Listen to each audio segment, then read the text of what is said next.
I'm Logan Crawford, and right now on the Spotlight Network, we're diving into a heartwarming world of adventure and friendship with stories of Bobby Bunny and his woodland friends. It's written by a terrific author. His name is Gordon M. Culley Sr. This is a delightful children's book that brings young readers into a charming forest where Bobby Bunny and his friends learn valuable life lessons about teamwork, acceptance, and kindness. Whether you're a parent looking for an engaging bedtime story or a lover of classic storytelling, this book is a must-read. We're delighted to have this very talented author join us here today on Spotlight.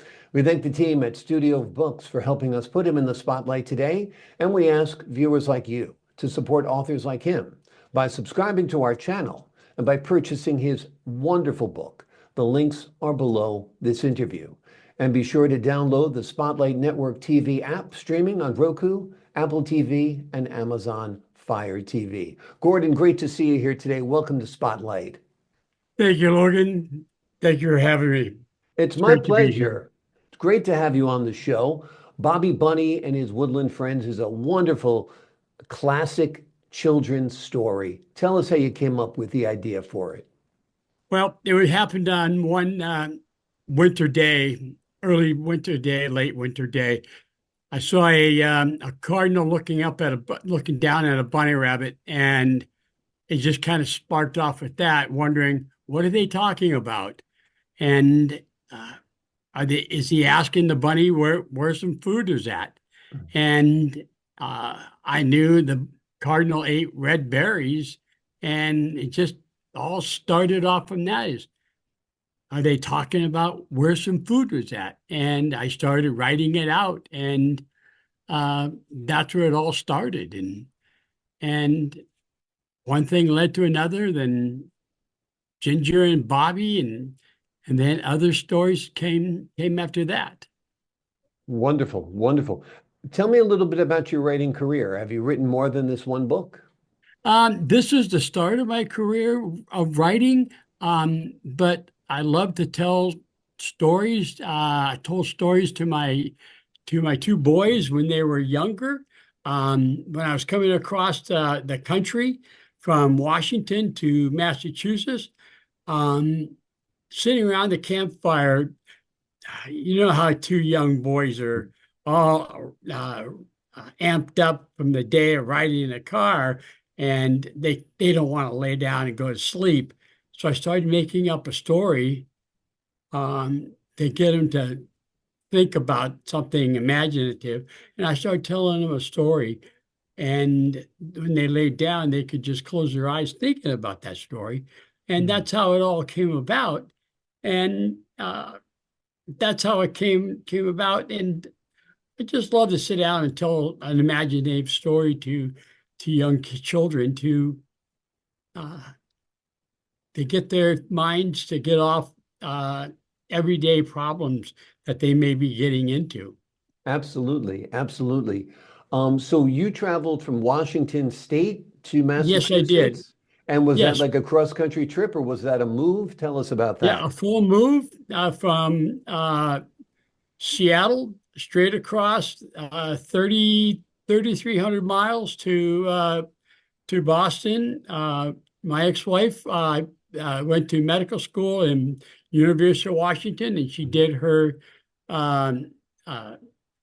medical training, her anesthesia residency at Mass General Hospital. Mhm. And then she went on and practiced at Brigham and Women's Hospital, and things that we're still friends. That's And great. I met my lovely wife of 20 years after that, and she's been my best inspiration to write, and she's my constant support. And you had a chance to listen to her, and she's really my biggest supporter right now to write and do whatever it is to further my career. That's here. great. You need somebody in your corner. You need a cheerleader. You need somebody there to talk to and to spur you on when things get tough and when you need a little inspiration. So that's great. I'm glad to hear you've got that wonderful supportive relationship. So this book has been brewing for a couple of decades now, because that It cross-country is. It trip was is. 20 years ago or more. Yeah, it is. And it is also a book that I see and I watch the news, and there's so much negativity, Logan, out there. And I wonder how children are dealing with this. And I want the children to see a way to help each other. That that's what it is. That if there's a problem, that they can reach out to whoever they need, whether it's uh, like in Bobby Bunny, they Mhm. can come to Bobby, and whether it's a fox or a bird or whatever, hey, I need help. Yeah. Oh yeah, yeah, come on. Let's work together. We can help find that problem. Yeah. And in the bottom, in the end, they become friends, lifelong friends. And and so whatever it is, they can have a they can find a solution. Yeah. And if somebody is in help, let's go see Bobby. He knows he has the answers to everything. So Exactly. that's how it is. And in book number two, that's how it all plays out. And everybody goes, "Oh, get Bobby. He knows the answers. He'll figure this out." So that's how it is. Yeah. And that's what I'd like to see children be able to uh, be more acceptance of each other, and and have a good imagination for themselves. Yeah. And that's children have forgotten to have an imagination. Exactly. Yeah, children are too busy scrolling on this or an iPad Uh, or something like that. And I think it really does dull your brain a little bit. I mean, I think everything you can dream of is on your phone. Why create anything, you know? yeah, when I go to the restaurant, first thing I see is kids going, "Huh? What do you want, mom?" Exactly, exactly. Yeah, I mean, the new child's play toy, new babysitter is an iPad, and it might keep the kid quiet, but maybe keeping the kid quiet isn't exactly what you need to do. Maybe the child needs to be verbal, be expressive, and be him or herself, right? Exactly. Yeah. The form of communication is gone. Yeah, Yet exactly. you can't, if you can't type it or text it, they don't want to use it. Exactly. Exactly. Well, Bobby Bunny is a terrific story. It's a series of stories, actually. So give us an overview of the book and how many books are in the series so far. Um, Bobby Bunny is just the beginning of the series. Um, it's it it's just bringing in just a few of the characters I have, um, for helping other characters find themselves and finding different situations, new homes, food, and whatever. Hmm. Um, I'm just getting ready to launch book number two with two very lengthy stories. Um, uh, with finding two animals, um, and another using another bigger animal to help them get to another find food source. And they're always looking to find and use other um, uh, what can I say, Resources and so forth. other other animals to uh, help them you find the uh, solution to the problems that they're having. Mm. And in the second story, um, one animal becomes injured, and they don't know what to do to find the problem. And he looks, one of the animals in there looks up and he says, Charlie, go find Bobby. He knows what to do. Yeah. So exactly the point is go find Bobby. He knows what to do. And Bobby comes and starts the whole process.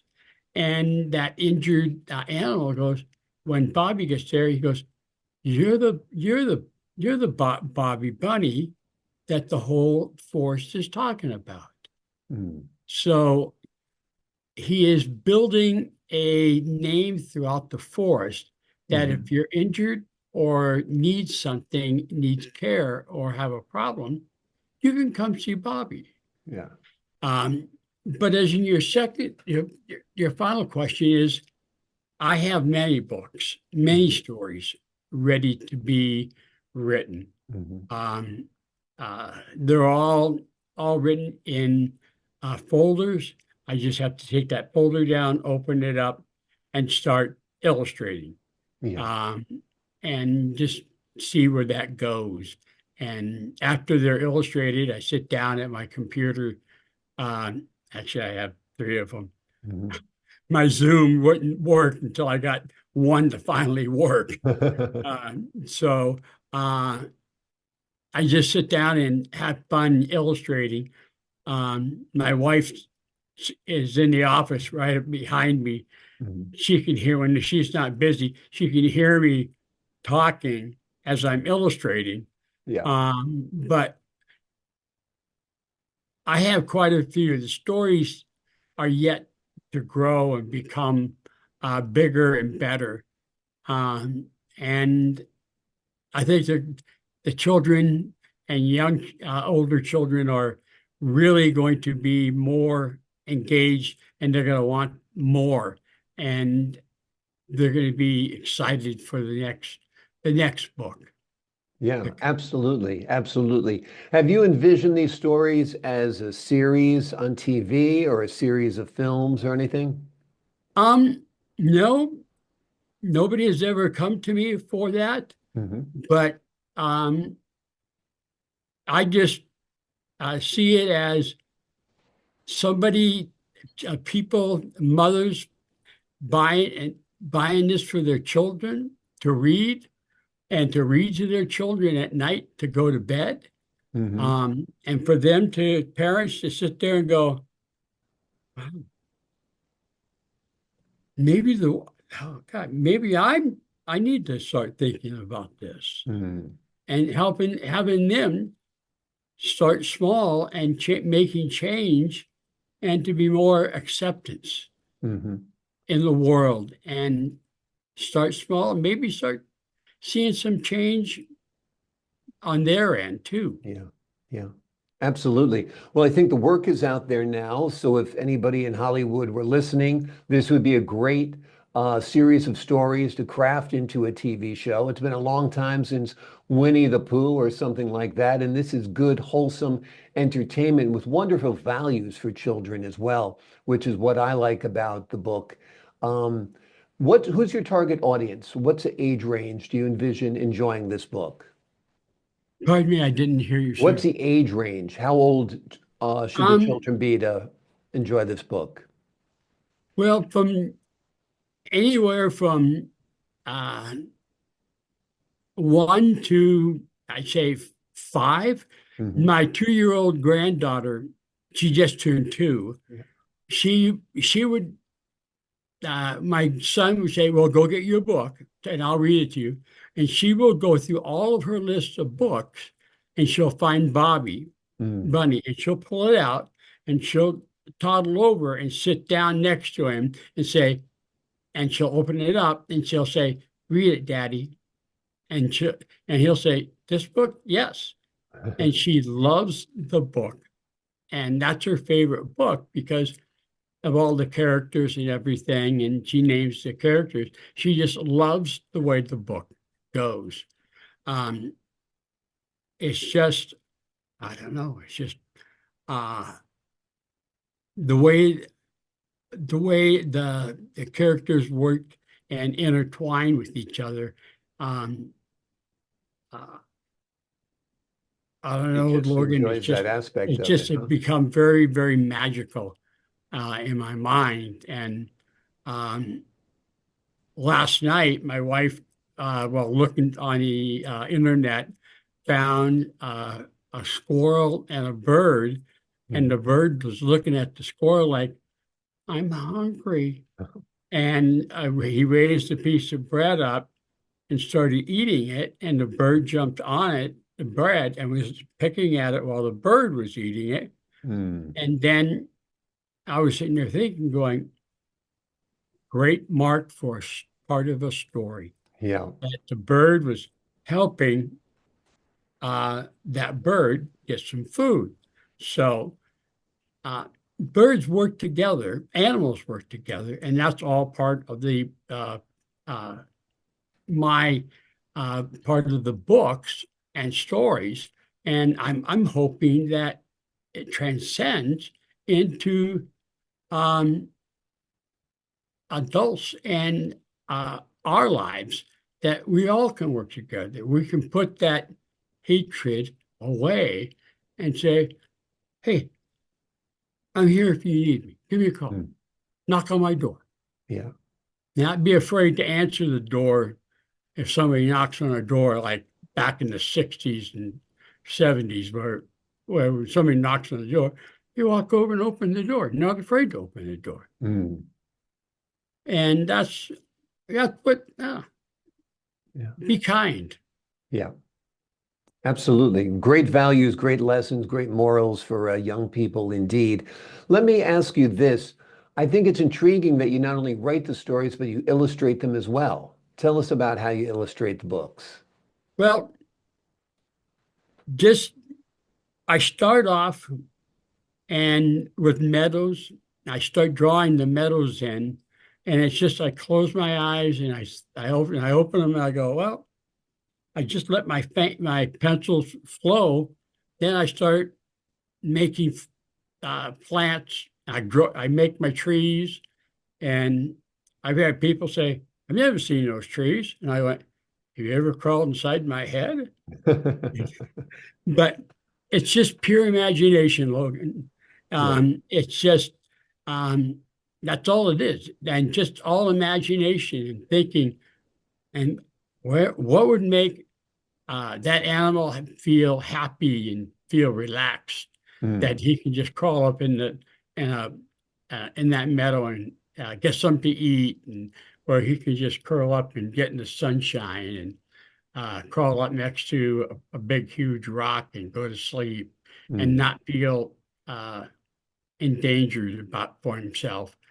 And that's what I'm trying to show, that it's happy and the Yeah. colors are happy and there's lots of flowers and uh, bushes and plants that if they come along, there's food for them to eat, Mm. and those plants are going to regrow.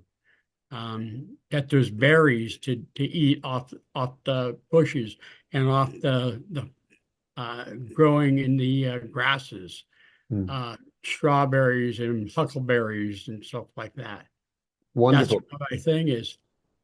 Well, that's great that you're able to take that vision and put it down on paper. Do you actually use acrylics or watercolors or computer I animation? use Yeah. regular pencils. And so I make a mistake. I have several big erasers. I can erase it, remove it. And if I make a major mistake, I rip out my that piece, throw it in I put it right through the shredder Hmm. and start all over Start all again. over again. Okay, so in a digital age, you're still analog, which was what makes your stories and your books pretty Yes. unique. I think it makes the artwork much, much more real. And I think you do a great job with it, no doubt. Also, in addition to Baby Bunny, or Bobby Bunny, I should say, there's a red cardinal in the book. Tell us about the red cardinal. Charlie's the one, like I say, he's the catalyst of all. And he's the guy that um, Bobby uh, befriended at the very beginning. Mhm. And he's the guy that was looking down, asking for food. Do you know where, do you know where these red berries are? And Charlie says, yes, I do. The next meadow over. Come on, Mhm. jump on my back. And I'll just take you there. And he jumps on Bobby's back, and Bobby says, "Oh, your claws feel thick on my back." And Charlie says, "Oh, your fur feels nice and soft." And away they go, and they hop through all the grass, and the grass is tall, and all of a sudden they arrive, and he looks out, and he goes, "Wow, there's so many berries there," and he flies off and he eats, and there's even a little pond there for him to drink, and uh, the way they make friends and they fly back home. Bobby crawls back into his little den of his, and Charlie can fly. He gets in and sits in the old snag where he found him, and uh, he knows where food's at from that point on, Mhm. and then Charlie comes back, and in his next book, uh, uh, in book two, he comes back in quite for a another part of the series, as he uh, has to go find Bobby to help this next character that is injured. Hmm. So characters keep coming back to help other characters in need. So Exactly. And then children are learning lessons about friendship and teamwork because of those yes, they all stories, have right? everybody's working together to um, always find and solve the problems, and and then they build lifelong friends with that problems, Mhm. and they rely on each other to help each other, and they uh, if you build friendship while uh, finding that problem, you will um, always have that friend to call up and ask, or you can ask that friend that helped you, hey, I need the help. Hmm. Oh yeah, sure. Yeah. It's not he owes you. It's a symbiotic relationship from that point on. So that's what the books are about. And then if that other person sees that another animal uh, in need, he's Mhm. willing to jump out and help that person or that animal or bird. Uh, just jump out and help. It's always paying forward and to give back. Yeah. So children are learning about selflessness and they're learning about self-sacrifice as well. Exactly. Yeah. That's what uh, I'd really like to give that to them, and maybe give that to this generation moving forward. Mm. Um, uh, I know my parents taught that, and we were taught that back in as we were all growing up back in the 60s, and Yeah. we give back, help out, Yeah. and that's I don't know. That's really I started writing about that, and a lot of people who have purchased the book, they were like, "Oh God, we liked what the message is." Yeah. Thank you, Yeah. That's thank great. you. Do you remember those magazines? They used to have them at doctor's offices when you were a kid and when I was a kid, highlights. Yes, I do And they exactly. had great lessons like that. They had Goofus and Gallant, like the right way to do things, the wrong way to do things, and Yes, sir. different animal creatures. So it's kind of reminiscent to that, of like good values being taught to children once again. Yes, it is. But this isn't right way, wrong way. This is just having children, having the animals just work together to find the problem. So at the end of the day, they're all happy. Yeah. Everybody's happy. The problem is solved. That they just work the problems, um, whether it's small or ginormous or medium. They work to find the problem, and everybody's happy. Yeah. Everybody's happy. Even the ones that are helping, they just feel good and happy. And they go crawl back in their den or up in the top of the tree and sing and chirp, and they snuggle down for a nice sleep. Wonderful. Well, they're great stories for children, no doubt. Your grandchildren or your grandchild is enjoying the book. Other children out there should be enjoying these books because they're wonderful. The name of the book we've been focusing on today is called Stories of Bobby Bunny and His Woodland Friends. It is a delightful children's storybook that brings young readers into a charming forest where Bobby Bunny and his friends learn valuable life lessons about teamwork, acceptance, and kindness. Whether you're a parent looking for an engaging bedtime story or a lover of classic children's stories, this book is a must-read. Gordon, thank you so much for joining me here today on Spotlight. Thank you very much, Logan, for having me. It's my pleasure. Great having you on the show. To the folks at home, I'm Logan Crawford, thanking you for your time this time. Until next time on Spotlight.